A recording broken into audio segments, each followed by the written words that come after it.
Right, lights go out, the race gets underway then, even start from the two on the front, and not too bad a start from anybody else. It looks like everyone is going to be safely off down to Copse Corner for the first time. It's Dan Garrett with the red roll cage in the lead, and he's followed, I think, by Alan Harmon, and I think Liam possibly down to third place then as they head through Copse Corner for the first time. We'll probably get a better idea of this as they head down to Beckett's. It's certainly two black cars with red roll cages first and second, and it is, Harmon, I think, in second, and I think that's Ryan Garrett actually that's come through to third place in the Ferrari-esque red car. He started on row 3 of the grid. We'll pick that up in a moment. They're heading down the Wellington Straight towards Brooklands for the first time. And Sean Brame, you can see in the red and green car, that's a familiar car, he is in 5th.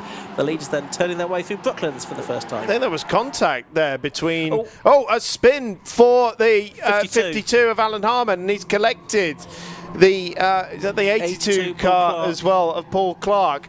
So, bit of a mess down at... Brooklands for the first time of asking. We've got 3 cars off, in fact, as well, further down the field. Well, I think there was contact between, I think it was Ward and potentially Ryan Garrett down the back straight, but it's the two brothers who lead the field at the end of the first lap. Not by much at all, though, because the Lewis Ward car was on the inside trying to take the position away, but there is a pole sitter, Daniel Garrett, leading his older brother. 54 was off as well, we could see. That was Jake Sturt, and also, we'll pick up on who the other one was in a minute, but yellow flags are still down there at Brooklands, because there must be a car still in dangerous position. The drivers have got their hands in the air to acknowledge that. There's debris on the circuit as well. There's a car well off the road. There's a wheel arch on the runoff area, but the car itself is quite a long way off the road there, so I don't think we're going to need an intervention because of that. But I did wonder if there was debris on the start-finish straight from that contact at the front of the field, because I seemed to see something like fly off one of the cars between Garrett and Ward, I think it was. Garrett was a little wide on the exit of Luffield. That's left him rather exposed. So here comes Lewis Ward on the inside at Copse Corner. Sean Brame there in striking distance as well, but it is the championship leader on the inside, doesn't manage to make that move stick, so has to settle into third position. Before anyone says anything about the livery of Ryan Garrett, it says Nalborough on it, rather than the other one. The other one. Okay, whatever that might be. He's got just behind him. Well, I wouldn't know. No, nothing about that. Lewis Ward and Sean Brame. The top 4 breaking away from the rest. There is still these yellow flags and yellow lighting panels, of course, flashing with their great urgency around the circuit. Tortola it is that's in the head of the next group in 5th position. Of course, no overtaking at this part of the circuit, so everyone just needs to rein everything in until they've passed the green flag, which I imagine they have done now. Lewis Ward thinks he has anyway, because he's up the inside of Ryan Garrett here. Can he manage to squeeze his way through? Ryan Garrett over the curb on the exit of Luffield Corner, and he manages to hold on to the position. So it's Dan Garrett then that's going to be leading at the end of lap number 3. Ryan Garrett second. Lewis Ward comes out of the tow, gets alongside. Sean Brame might even pick up a double tow here if he's lucky. Great fight going on for 5th position as well, but the pack has split after that contact on lap 1, and it is Lewis Ward that has gone through, Chris, to 2nd place. Yeah, so great stuff. Real heads-up driving there, the way he was able to open up Luffield like that. Sean Brame trying to make a move there than the number 8 machine, running much stronger than he was at Donington, where he only came away with a pair of 7th place finishes. Tries the up and under, but would be on the outside line if things were to stay like this, where he gets his nose chopped off anyway. And it looks like those yellow flags have been rescinded. That doesn't necessarily mean that everything's been cleared, but they know where it is. So down the inside, big lock up from Sean Brame, and straight back on the inside, but nearly gets his nose chopped off as well, does Ryan Garrett. And so Lewis Ward, he's having to put his hand up in the air as well. Have we got yellow flags on the exit? Flags there. Yeah, yellow flags there. Now I did notice there was some debris in the middle of Woodcote last time we saw the static cam, but that seems to have been cleared now as well. So Yeah, I'm not sure why the yellows were out on that particular occasion, but the lead gap that Daniel Garrett has now is a rather healthy one indeed, 1.8 seconds. It's Ward, Brame and Garrett separated by nothing as they come over the timing line. Yeah, so we've lost 4 cars. We've lost Rory Mallinson as well, and also the 88 car of Christmas. I think they were possibly 2 of the other cars involved, but Brooklyn's on the opening lap. But I think they both managed to limp back to the pits. Anyway, we have got this great fight going on for what is second place here, because Daniel Garrett's nearly 2 seconds up the road now, actually. Lewis Ward, Sean Brame and Ryan Garrett. Garrett back ahead of Brame, of course, this time. And a great fight going on for 5th as well, because there's I think 6 cars all within more than that. Well, there's about 10 cars, isn't there, all within about a second of one another, making their way out of Beckett's. And this is for 5th, but it could just as easily be for the lead. Look at them. It's absolutely manic. I think it is still Tuller that's at the head of that group. Jeff Peake is in there. I think Brad Horsell I can see as well in the number 55 car is there. Paul Clark, he was involved in that incident on lap 1. He's trying to fight back. Absolutely crazy little battle going on for 5th position. Brilliant stuff, and of course that involves Lee M's car as well, the number 5 machine that finished 2nd in the championship last year, former Sports Specials champion, alongside Lewis Ward, with 3 wide down the start finish straight. Back to that battle for 2nd position, because it's Sean Brame who's come from 4th to 2nd just on that short run up towards Copse Corner, and Lewis Ward trying to get a move done on Ryan Garrett as well, and he's been able to make that stick on the exit of Copse and into Maggots and through the cutting here onto the straight, and now he's going to set his eyes on Sean Brame for 2nd. Yeah, so down the Wellington straight they go, and there's the next group. I think it is Jeff Peake at the head of that group now. Whoa! Oh, and there's one car that's been spat out to the left-hand side. That's the 13 car of Jack Linus, and unfortunately there's a long way to go before you get to the barriers at that part of the circuit. Yes. So he managed to keep out of those. So it's Jeff Peake then, and I think probably Bradley Horsnell now ahead of Tortola. Tortola, the 21-year-old student from Derby, at the University of Derby, in fact. Also an interpreter in Formula 1 as well. Also done some racing in Formula V as well as Locost in recent seasons with the 750 motor club. But it is Peake now at the front of this little group in the number 29 car. I had flashbacks of Kimi Räikkönen spearing into that barrier some years ago there, but thankfully there is a little bit of runoff down there. So I imagine Räikkönen was approaching it a bit faster as well. He was on that particular day, yes. So here we go again, this battle for 5th position. 3 wide into Copse Corner, and so who's that that's come out on top? The 29 machine. So still Jeff Peake managing to lead that, and just about holding off Rob Apsey there as well, and both taking a slightly wider line through there. So Tortola, the one with the tighter line, the black and white car, trying to take advantage of that, but I don't think it really paid off for him, because I think he's lost a spot.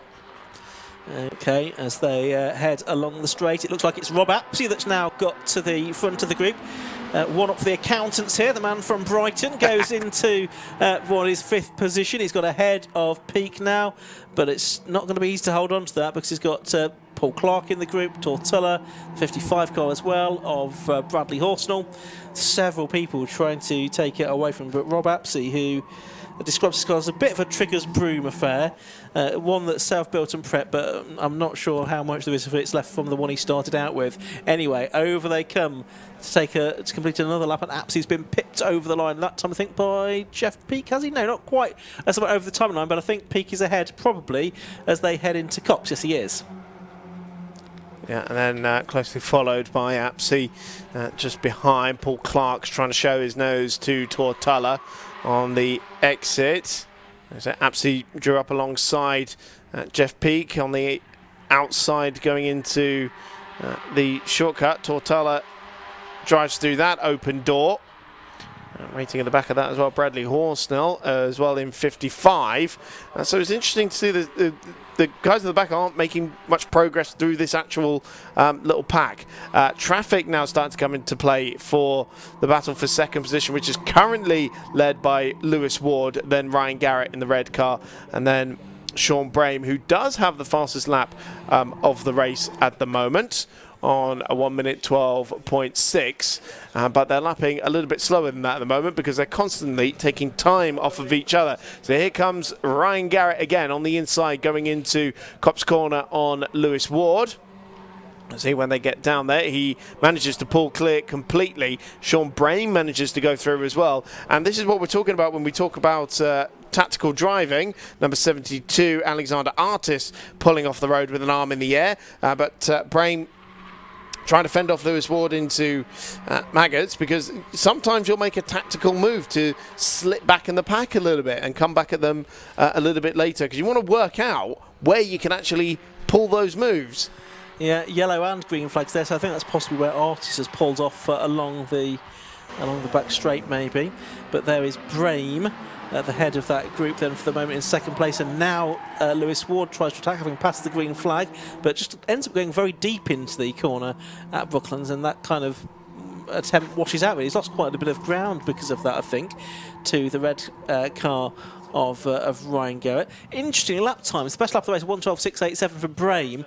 The lap record is a 1:11.94 seconds, which was very close to Daniel Garrett's lap time in qualifying, but Daniel Garrett's not been close to that in the race. His best lap is a 1:13.1, quite a bit slower then.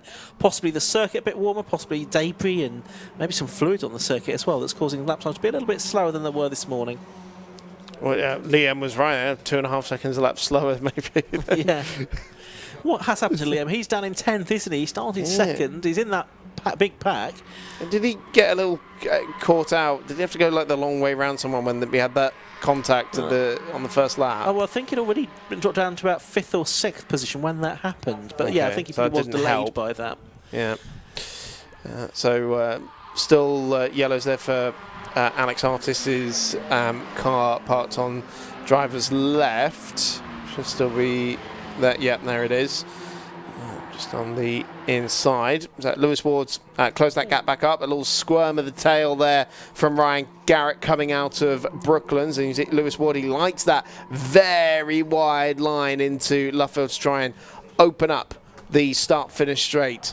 So it loses him a little bit of time. Oh, spin for Rob Apsey. That collects the number 29 car of Jeff Peake as well. So the two leaders of that second pack for such a long time in this race come into blows. Yeah, it's a real shame that those two drivers have had that instance so close to the end of the race. Meanwhile, it's Ryan Garrett now back ahead of Sean Brame for second position as they work their way around Copse and down towards Maggots and Beckett's once again. Lewis Ward is going to try and make a move on the inside. Is he? No, he's not. Decides the better part of it as they turn their way through the right-hander at Beckett's now and on up the Wellington straight. Now there's going to be, I think, just yellow flags at Brooklands this time, so no overtaking there. Yeah. I imagine that's because there's still the aftermath of that Peake and Apsey coming together to deal with. Yeah, so it was quite an aggressive jink out from Ryan Garrett, but obviously has to then jink back in because no overtaking into this part of the racetrack. And they, again, look at the black and blue car of Lewis Ward really opening up Luffield so that when they get into the green flag zone, he's the one with momentum. There's some real heads-up driving there, but also, like, Ryan Garrett, been away from this series for 2 years, he's not lost any of that tactical thinking either. Yeah. I mean, what's interesting here is that Garrett has been able to build up a nearly 5-second lead, despite the fact he's not the fastest man out there. And he's the second fastest man out there, I think, but not by very much. So I think the 5-second gap flatters him. But critically, he's quicker than the three cars that are squabbling. Wow, that was a big moment there for Ryan Garrett. Yeah, off onto the infield he went, and that's probably sort of delayed the rest of them. Daniel Garrett, I think he's going to have one more lap to go at the end of this one. Depends how much he backs out of this yellow flag zone, I guess. Well, yeah. Unless they're doing the old karting technique where you put your hand up but you keep your foot pinned anyway. Yeah. No one would ever do that. Of course they wouldn't. No, so turning his way through Brooklands, I think, he's going to get one more lap out of it, isn't he? Yeah. For the penultimate time then, he's got this useful, more than useful lead.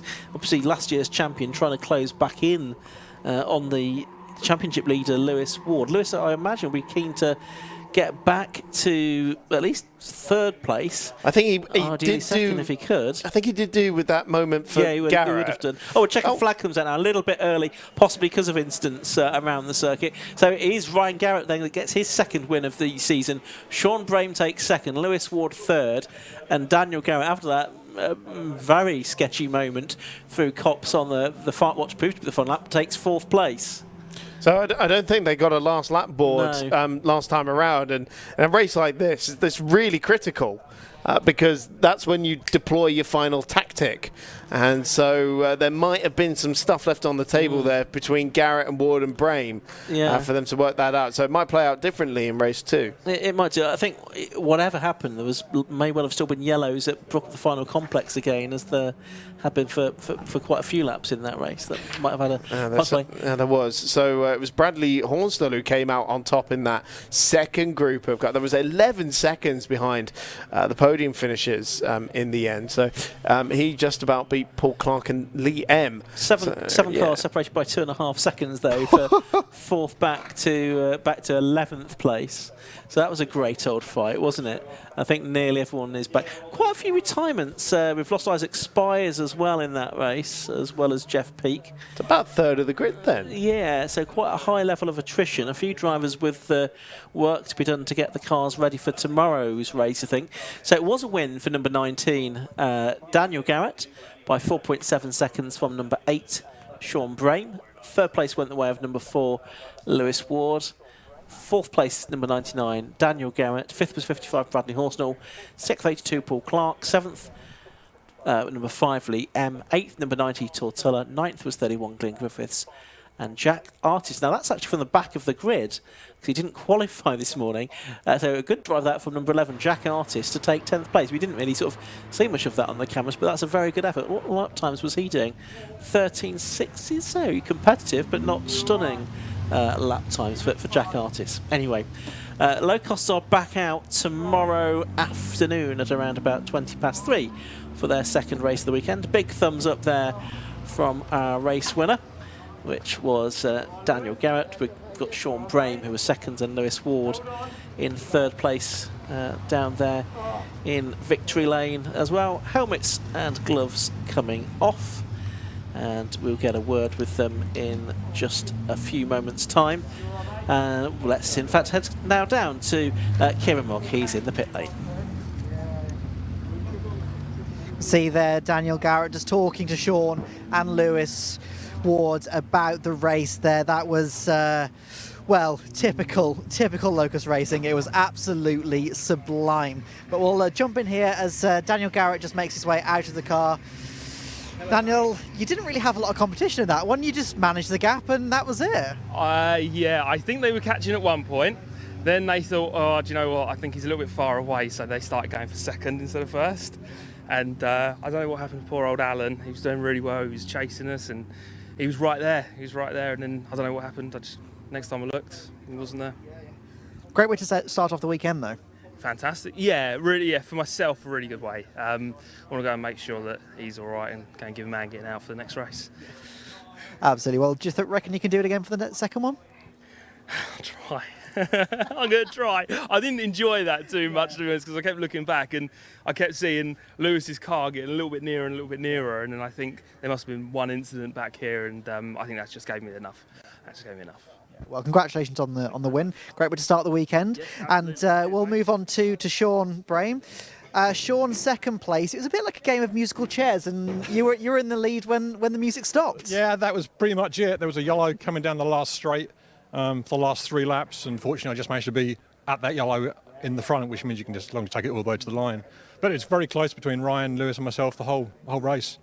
Dan, second or so down the road, but a little bit good to catch him. But yeah, no. Really good fun, really good. Close racing as well, all clean. Look pretty exhausting as well, like you're constantly moving, constantly doing something. Yeah, it's always, and you try to judge where you're going to be for the next straight and try to get a clean line out so you get the toe and try to stay within that toe as well. And keeping the cars cool, because if they sit nose to tail all the time, they just start to get hot, so you've got to constantly monitor the water temperature and get a bit of airflow if you need to. But yeah, really good race, really enjoyed that. Yeah, well, congratulations on the second place. Thank you. Cheers, thanks. We'll move on to Lewis Ward. Lewis, again, obviously, we're just talking about constantly moving around, and obviously Sean was in second place when the music stopped at the end of the race there, but it could have gone any one of ways. Yeah, absolutely. Between the three of us, yeah, it was just down to who had their nose ahead on the final lap, really. I thought there was one more lap to go, to be honest, so I got a bit caught out by it, but yeah, fantastic racing, really good. Do you reckon tomorrow you might be able to second, maybe even take it for the lead? I don't know about the lead.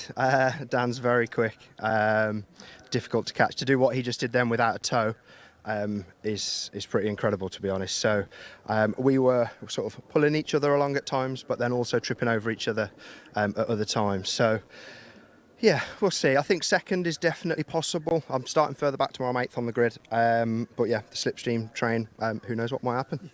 Exactly that. Well, congratulations on the podium, and we'll hopefully see you tomorrow. Brilliant. Thank you very much. Cheers. Cheers, thank you very much. Right now, coming up next is the Mazda MX-5s.